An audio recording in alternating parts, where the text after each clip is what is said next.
শরীর যতই খারাপ থাকুক গাইস, আমি কিন্তু ভিডিও ছাড়া বন্ধ করিনি। আপনারাও বন্ধ করিয়েন না, লেগে থাকুন, ইনশাল্লাহ একদিন না একদিন কাজে আসবে। যাই হোক, আসসালামু আলাইকুম এভরিওয়ান, সবাই কেমন আছেন? আশা করি সবাই ভালো আছেন। আমিও আল্লাহর রহমতে অনেক অনেক ভালো আছি। আর এখানে আছে আমার সংসারের টুকিটাকি ভিডিও নিয়ে আবারও আপনাদের মাঝে আমি হাজির হলাম। তো এখানে আমি ডালের বড়া ভাজি করতেছি। ডালের বড়াটা আমি এখানে একটু চালের গুঁড়াও দিয়ে দিয়েছি যেন একটু মুচমুচে হয়। আর সত্যিই কিন্তু এই দেখুন, ভাজার পরে এত সুন্দর দেখাচ্ছিল, খেতেও অনেক ভালো লাগতেছিল। আর হচ্ছে এখানে ডিম আলু দিয়ে একটা তরকারি রান্না করব, আর চিংড়ি মাছ দিয়ে জালি কুমড়া রান্না করব। তো এখানে সব কেটে ধুয়ে আগেই রেখে দিয়েছি, কারণ গ্যাস কম থাকে তো এক চুলায় দিয়ে রান্না করতে হয়।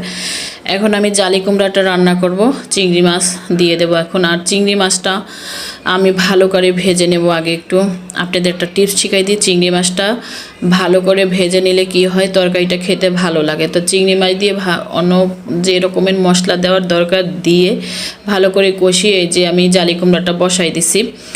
আর হচ্ছে এই যে এখন ডিমটা আমি কেটে কেটে ভাজি করে নিচ্ছি দুই দিক। আমি সবসময় ডিম রান্না করলে এরকমই করি, আস্ত করি না। আর এখানে হচ্ছে এই যে আলু কষাচ্ছি, তারপর ডিম দিয়ে দেবো। এই তো হচ্ছে আমার সংসারের টুকিটাকি ভিডিও। তো সবাই আমার জন্য দোয়া করবেন। আসসালামু আলাইকুম।